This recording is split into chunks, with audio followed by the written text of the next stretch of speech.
नमस्कार दोस्तों, स्वागत है आपका हमारे YouTube channel study with Ravi पर। दोस्तों, आज की इस वीडियो में हम उत्तराखंड करंट अफेयर्स 2023 के महत्वपूर्ण प्रश्न इस वीडियो के माध्यम से पढ़ने वाले हैं, जिसमें दोस्तों जनवरी और फरवरी माह के महत्वपूर्ण प्रश्न शामिल किए गए हैं। दोस्तों, अगर आपका फॉरेस्ट गार्ड का एग्ज़ाम है तो आपके लिए ये क्लास इम्पोर्टेंट रहने वाली है, इसलिए आप वीडियो के एंड तक बने रहिएगा और वीडियो पसंद आए तो प्लीज़ वीडियो को लाइक करिएगा, दोस्तों में शेयर करिएगा। तो पहला प्रश्न है, बताना है दोस्तों कि गणतंत्र दिवस 2023 की झांकी में किस राज्य ने पहला पुरस्कार जीता है। तो पहला पुरस्कार जीता है दोस्तों उत्तराखंड की झांकी ने। राइट आंसर है ऑप्शन सी। दोस्तों 2023 में 74वां गणतंत्र दिवस मनाया गया और इस अवसर पर दोस्तों कर्तव्य पथ पर पहली बार आदिवासी राष्ट्रपति द्रौपदी मुर्मू ने परेड की सलामी ली। ठीक है, और इस बार दोस्तों गणतंत्र दिवस समारोह में जो मुख्य अतिथि थे तो वह मिस्र के राष्ट्रपति अब्दुल फतेह अल सीसी थे। ठीक है, और फ्रेंड्स जो 2023 में उत्तराखंड की झांकी है तो यह दोस्तों मानस खंड पर आधारित झांकी है, यह भी आपको याद रखना है। अगला प्रश्न है, अमृत सरोवर योजना को लागू करने में उत्तराखंड किस स्थान पर रहा है।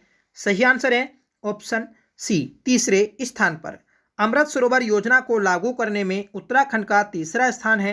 पहले स्थान की बात करें तो उत्तर प्रदेश और दूसरा स्थान है दोस्तों जम्मू कश्मीर केंद्र शासित प्रदेश का। ठीक है, और उत्तराखंड का तीसरा स्थान है। याद रखिएगा, महत्वपूर्ण प्रश्न है। तीसरा प्रश्न है कि दिल्ली में आयोजित पर्यटन शिखर सम्मेलन में उत्तराखंड की किस पर्वत श्रेणी को बेस्ट माउंटेन डेस्टिनेशन का अवार्ड मिला है। सही आंसर है ऑप्शन डी, मुनस्यारी। मुनस्यारी जो पिथौरागढ़ में स्थित है, तो दोस्तों इस पर्वत श्रेणी को बेस्ट माउंटेन डेस्टिनेशन का अवार्ड मिला है। आपको याद रखना है, इसका आयोजन दोस्तों दिल्ली में किया गया है। नेक्स्ट क्वेश्चन है कि भारत का पहला हरित ऊर्जा आधारित सौर पैनल कारखाना किस राज्य में बनाया जाएगा। तो दोस्तों इस कारखाने को बनाया जाएगा उत्तराखंड राज्य में। सही आंसर रहेगा ऑप्शन सी। दोस्तों उत्तराखंड के रुद्रपुर उधमसिंह नगर में ल्यूमिनस कंपनी ने उत्तराखंड में भारत की पहली हरित ऊर्जा पर आधारित सौर पैनल कारखाना निर्माण करने की घोषणा की है। तो कंपनी का भी नाम याद रखिएगा, ल्यूमिनस कंपनी।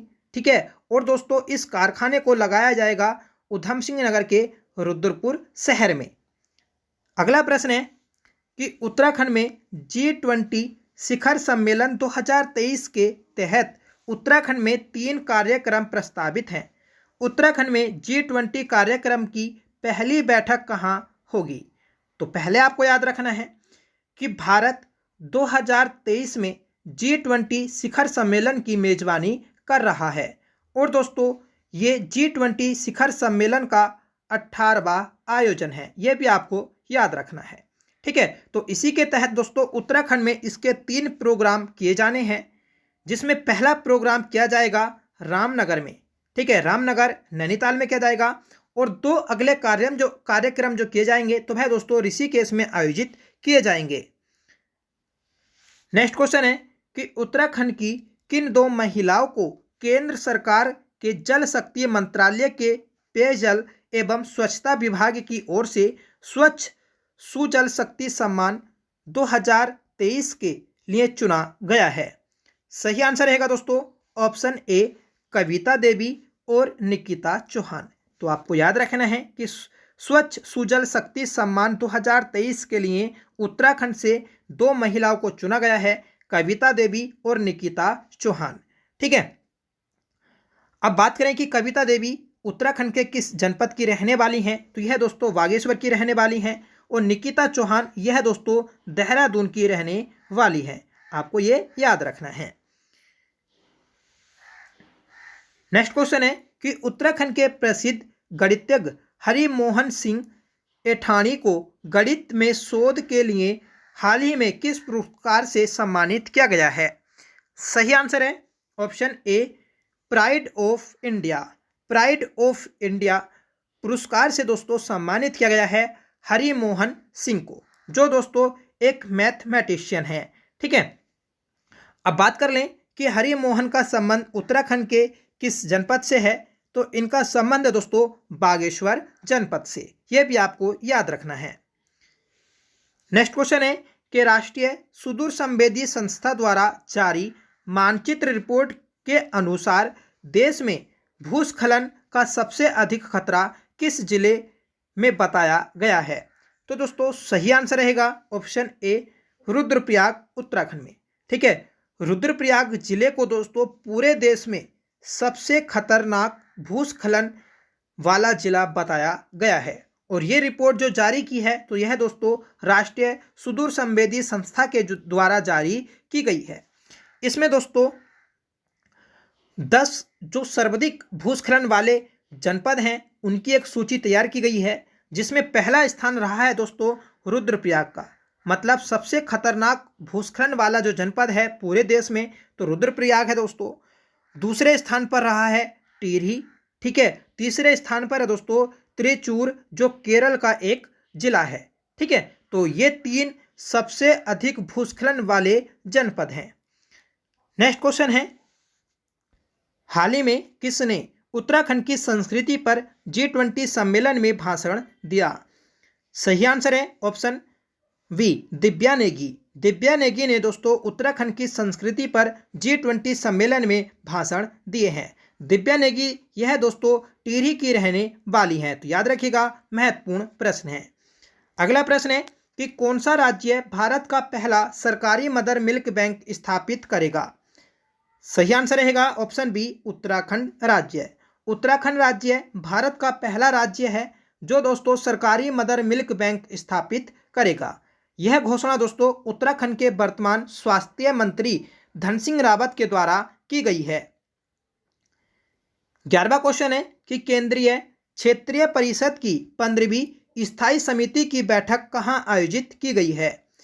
सही आंसर है ऑप्शन बी देहरादून। उत्तराखंड की राजधानी देहरादून में दोस्तों केंद्रीय क्षेत्रीय परिषद की 15वीं स्थायी समिति की बैठक का आयोजन किया गया है। अगला प्रश्न रहेगा, किस वर्ष तक उत्तराखंड राज्य ने नशा मुक्त होने की घोषणा की है? सही आंसर है ऑप्शन बी 2025 तक।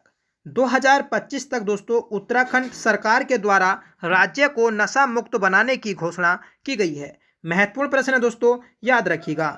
अगला प्रश्न है, बताना है आपको कि भारत और उज्बेकिस्तान के बीच चौथा दशलिक 2023 संयुक्त सैन्य अभ्यास कहाँ शुरू हुआ?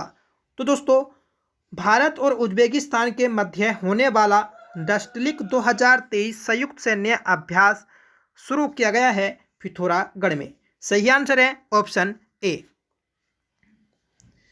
अगला प्रश्न है, 74वें गणतंत्र दिवस के अवसर पर गुरुकुल रुड़की की किस आचार्य को पद्मश्री से सम्मानित किया गया? सही आंसर है option B doctor Sukama. Doctor Sukama को दोस्तों महिला सशक्तिकरण में अहम योगदान निभाने के लिए 74वें गणतंत्र दिवस के अवसर पर राष्ट्रपति द्रौपदी मुर्मू ने पद्मश्री पुरस्कार से सम्मानित किया है। महत्वपूर्ण प्रश्न है, आपसे एग्जाम में सीधा पूछा जा सकता है।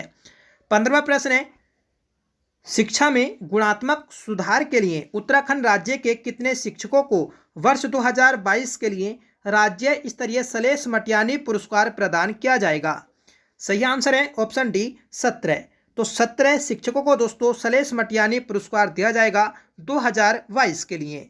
17 पुरस्कार जो है दोस्तों, तो इसमें 10 पुरस्कार बेसिक स्तर के शिक्षकों को और 6 पुरस्कार दोस्तों मध्य स्तर के शिक्षकों को और 1 पुरस्कार दोस्तों प्रवक्ता को दिया जाएगा। और इन प्रवक्ता का नाम है सलेश थपेला।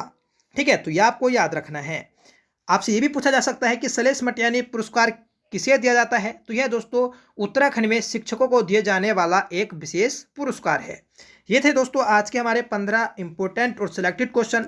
आज का आपका होमवर्क रहेगा कि संविधान सभा के सम्मुख संविधान की प्रस्तावना का प्रस्ताव किसने रखा? इसका आंसर आपको कमेंट करके बताना है कि संविधान सभा के सम्मुख संविधान की प्रस्तावना का प्रस्ताव किसने रखा था।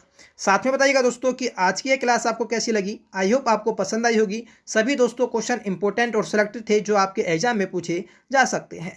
ठीक है, अगर आपको पसंद आई हो तो प्लीज़ वीडियो को लाइक करिएगा, दोस्तों में शेयर करिएगा और आप चैनल पर पहली बार विजिट कर रहे हैं तो प्लीज़ चैनल को सब्सक्राइब जरूर कर लीजिएगा। ठीक है, तो मिलते हैं दोस्तों नेक्स्ट क्लास के साथ। तब तक के लिए bye. Thank you so much for watching. जय हिंद।